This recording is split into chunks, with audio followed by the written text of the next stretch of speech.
Oi pessoal, estou aqui com vocês para mais uma das nossas aulas e hoje nós vamos falar aí da termodinâmica. Termodinâmica então é a parte da física que vai relacionar duas formas de energia em trânsito. Uma que nós já estudamos lá atrás, que é o calor, e uma outra que nós vamos estudar hoje, que é o trabalho, né? Calor então é energia térmica em trânsito e trabalho energia mecânica em trânsito. Vamos definir então o trabalho numa transformação qualquer. Então numa transformação qualquer, aí, olha, uma transformação que sai do estado 1 e vai para o estado 2, nós temos aí, no diagrama de Clapeyron, diagrama PV, a área sob essa curva sendo numericamente igual ao trabalho, né? Esse trabalho ele pode ser realizado, ele pode ser recebido. Volume aumentando, nós temos um trabalho positivo, consequentemente o sistema realiza trabalho sobre o meio externo. Quando o volume diminui, nós temos um trabalho negativo, isso significa então que o nosso sistema está recebendo o trabalho do meio externo. Por outro lado, se o volume não se altera, não varia, se o volume permanece constante, nós temos que o trabalho é nulo, ou seja, o sistema não troca trabalho com o meio externo. Bom, então como vocês perceberam, essa relação de volume aumenta e diminui, basta você pensar um sistema aqui na minha mão. Quando esse sistema sofre uma expansão, o seu volume aumenta. Para isso, o sistema tem que empurrar o meio externo para abrir caminho para esse aumento. Então, ele está realizando o trabalho sobre o meio externo.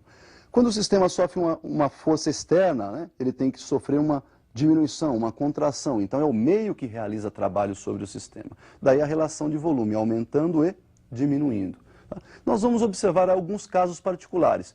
Por exemplo, observem a transformação isobárica, quando a pressão se mantém constante. Bom, então trabalho numa transformação isobárica, veja aí no diagrama de Clapeyron, pressão constante enquanto o volume varia de V1 para V2. A área sob essa reta que representa a nossa transformação é numericamente então igual ao trabalho. Por outro lado, com olhos matemáticos, se você vai calcular a área, você faz aí a base multiplicada pela altura. A base está representando o nosso ΔV e a altura representa a nossa pressão. Então nós podemos dizer que a área é numericamente igual ao produto da pressão pela variação de volume. Daí então a nossa área numericamente igual ao trabalho. Podemos dizer que na transformação isobárica, onde a pressão é constante, o trabalho é então dado pelo produto da pressão pela variação de volume. Bom, também temos as transformações chamadas cíclicas, né? O que é uma transformação cíclica? É aquela que começa de um ponto, vai até uma determinada posição lá no final e retorna ao ponto inicial. Isto é uma transformação cíclica. Ela começa e termina no mesmo ponto. Observe então a definição do trabalho na transformação cíclica. Temos aí um ciclo, começou no estado 1, foi até um estado 2 e retorna aí, né, ao estado 1. Nós temos então que a área desse ciclo agora será numericamente igual ao trabalho realizado pelo ciclo. Então o trabalho do ciclo é numericamente igual à área, somente a área dentro do ciclo, né? Esse ciclo então é formado por, nesse caso aí, por duas transformações. Transformação de 1 para 2 e a transformação de volta, que é a transformação de 2 para 1. Percebam então que se o seu ciclo for percorrido no sentido horário, o trabalho é positivo, significa então que o sistema está realizando o trabalho. Se esse ciclo for percorrido no sentido anti-horário, nós vamos ter um trabalho negativo, o que significa então que o seu sistema está recebendo trabalho. Então nós vimos aí a definição do trabalho, que pode ser calculada numa transformação isobárica pelo produto pressão vezes variação de volume e através do diagrama de Clapeyron pela área, né, que vai desde a transformação até o eixo dos volumes, se for uma transformação aberta, ou a área dentro do ciclo, se for uma transformação cíclica. Bom, nós vamos definir uma outra forma de energia, que é a chamada energia interna. Essa energia interna do sistema se resume aí nas energias que por algum motivo esse sistema tem acumulada, tem reservada dentro dele. Um exemplo de energia interna é a energia cinética de translação das moléculas que compõem o sistema. Ou energia cinética de rotação das moléculas, ou até mesmo a energia potencial de ligação entre essas moléculas. Mas quando se fala de gás perfeito, nós resumimos todas essas energias na própria energia cinética de translação das moléculas. Observe então a definição dessa energia interna. Olha lá, a energia interna nós vamos representar pela letrinha U, e ela é dada então pela relação 3/2 do produto de nRT. Como nós já vimos em aula passada, o produto PV é igual a nRT, a equação de Clapeyron, aquela que nós fizemos inclusive uma brincadeira, né? Para o vestibular nunca rachei tanto, nunca rezei tanto para os mais fervorosos. E nós podemos então substituir esse nRT por PV. Daí então nós temos a energia interna 3 meios de PV, pressão vezes volume. Observe que se a temperatura aumenta, nós vamos ter aí uma variação de temperatura positiva. Então a nossa energia interna está também aumentando e, consequentemente, nós vamos ter aí uma variação de energia interna positiva. A energia interna final será maior que a energia interna inicial. Por outro lado, se essa temperatura diminui, nós vamos ter uma variação de temperatura negativa. Então nós temos aí um sinal de que a nossa energia interna está diminuindo. E se essa energia interna diminui, nosso ΔU, nossa variação de energia interna é negativa. Agora observem que, se a temperatura se mantiver constante, nós não vamos ter variação de temperatura. Significa então que a nossa energia interna também se mantém constante. E, consequentemente, nós não vamos ter variação de energia interna. Uma observação para vocês, olha lá. Não valem essas observações que nós fizemos para mudanças de estado. Quando se fala de mudança de estado, mesmo sendo constante a temperatura, está havendo uma mudança no estado de agregação das moléculas e, consequentemente, a energia interna vai se alterar. Então nós vimos aí que a energia interna é uma função de ponto, né? Ela depende somente da temperatura daquele momento, daquele instante, daquele ponto ali. Então nós vamos observar o seguinte, se a transformação for cíclica, ela sai de um ponto inicial, dá uma volta e retorna de novo ao ponto inicial. Percebam que o ponto inicial e o ponto final vão ser coincidentes.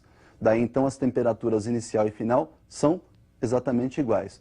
Observem no visual como fica então a variação da energia interna dentro de um ciclo, ou numa transformação cíclica. Olha lá, na transformação cíclica nós não vamos ter variação de energia interna, ela vai ser nula. Por quê? Porque nós temos aí a temperatura inicial e a temperatura final com a mesma intensidade, isto é, mesma energia interna no início e no final da transformação. Saiu do estado 1, foi até o estado 2 e retornou ao estado 1. Mesma energia interna no início e no fim, variação nula. Então, não se esqueçam, no ciclo não temos variação de energia interna. Observe então que a partir daí nós já podemos agora relacionar as duas formas de energia em trânsito, o calor e o trabalho que nós já acabamos de definir aí. Nós vamos fazer essa definição numa primeira lei, denominada primeira lei da termodinâmica, ou até mesmo princípio da conservação de energia. Vamos observar então na tela essa primeira lei da termodinâmica. Então a primeira lei da termodinâmica nós podemos defini-la da seguinte forma. Imagine aí um sistema, esse sistema está recebendo uma certa quantidade de energia na forma de calor, e ele pode usar esse calor para algumas transformações de energia. Ele pode, por exemplo, transformar integralmente esse calor em trabalho. Por outro lado, ele pode simplesmente pegar toda essa quantidade de energia térmica que entrou, toda essa quantidade de calor, e transformá-la em energia interna, ou seja, deixar essa energia acumulada dentro dele mesmo. E por outro lado, ele pode fazer as duas coisas simultaneamente. Um pouco ele guarda para ele em forma de energia interna, e o restante ele utiliza para a realização do trabalho. Nós podemos então observar que existe aí uma conservação de energia. A quantidade de calor que entrou no sistema pode ser transformada em parte em trabalho e parte em energia interna. Somatório da energia que entra, que é o calor, igual ao somatório da energia transformada, que é o trabalho, mais a variação de energia interna sofrida pelo sistema. Então nós observamos aí que essa lei é bem simples de ser aplicada. O que não é simples é você esquecer aí de alterar os sinais. Calor que entra é calor positivo, calor que sai é calor negativo. Então o sistema ele pode estar recebendo o calor, mas ele pode estar cedendo o calor. Trabalho realizado é trabalho positivo, trabalho recebido é trabalho negativo. Então cuidado, se ele realiza trabalho, esse trabalho é positivo, se ele recebe, esse trabalho é negativo. E a energia interna, quando ela aumenta, tem uma variação positiva, quando ela diminui, a variação é negativa. Então também temos que tomar cuidado aí com esse sinalzinho. A equação é simples, mas na hora de substituir os valores, eles devem ser substituídos com seus respectivos sinais. Não podemos esquecer isso aí. Tudo bem? Vamos mais para um caso particular aí. Observem a transformação isotérmica. Dê uma olhada aí então como fica essa primeira lei aplicada na transformação isotérmica. Olha lá, na transformação isotérmica nós temos que a temperatura se mantém constante e por este motivo nós não temos variação da energia interna. Se eu não tenho variação da energia interna, o calor então será integralmente transformado em trabalho, né? Se o calor entra então é positivo, o calor recebido positivo, se esse calor for cedido ele é negativo. Todo o trabalho realizado positivo e se o trabalho for recebido ele então será negativo. Então nós podemos dizer que a quantidade de calor é igual ao trabalho, lembrando que nesse caso aí os sinais também serão exatamente iguais. Entrou calor, realizou trabalho, os dois são positivos. Perdeu energia térmica, perdeu calor é porque ele recebeu trabalho, então os dois aí nesse caso são negativos.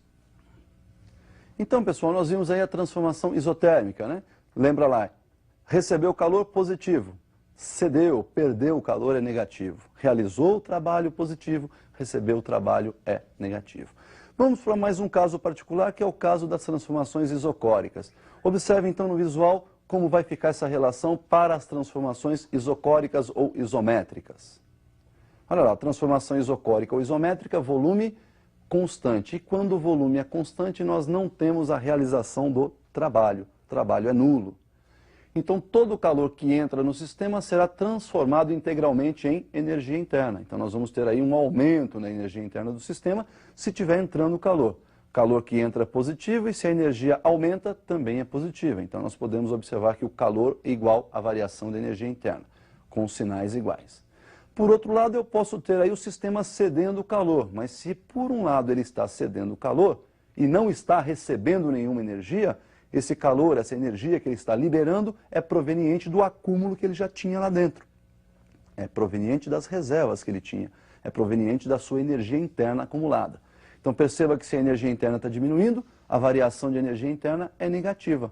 Consequentemente, calor que sai, lembram? Calor que sai, calor cedido é calor negativo. Então nós temos que o calor e a variação de energia interna são iguais e com os sinais negativos, também sinais iguais. Então nós podemos aí também observar esse caso particular para as transformações isocóricas, né? Isocórica não realiza trabalho, não podemos esquecer aí. E para terminar nós temos aí as transformações adiabáticas. Então observem no visual como vai ficar para as transformações adiabáticas essa relação aí de energia. Então olha aí, na transformação adiabática o sistema não troca calor com o meio externo, então nesse caso o calor é nulo, né? Nós vamos ter aí então nessa transformação, o sistema realizando trabalho utilizando aí a própria energia interna. Então veja bem, quando ele realiza trabalho, trabalho positivo. E a sua energia interna, então, por conta disso, está diminuindo, variação negativa. Por outro lado, ele pode estar recebendo trabalho. Consequentemente, se ele recebe trabalho, trabalho negativo e sua energia interna aumenta. Então nós temos uma variação positiva. Percebemos então que o trabalho é igual a menos, né, sinalzinho negativo, menos o ΔU, menos a variação da energia interna. Ou, quando ele está recebendo trabalho, menos trabalho, esse trabalho é negativo, igual a variação da energia interna positiva, porque nós teremos aí um aumento da energia interna. Bom, pessoal, então nós vimos aí todas as relações possíveis de energia térmica em trânsito e isso aí resume a nossa aula da termodinâmica. Então, por hoje, o que nós tínhamos para ver é só isso. Até a nossa próxima aula e estudem bastante. Bons estudos!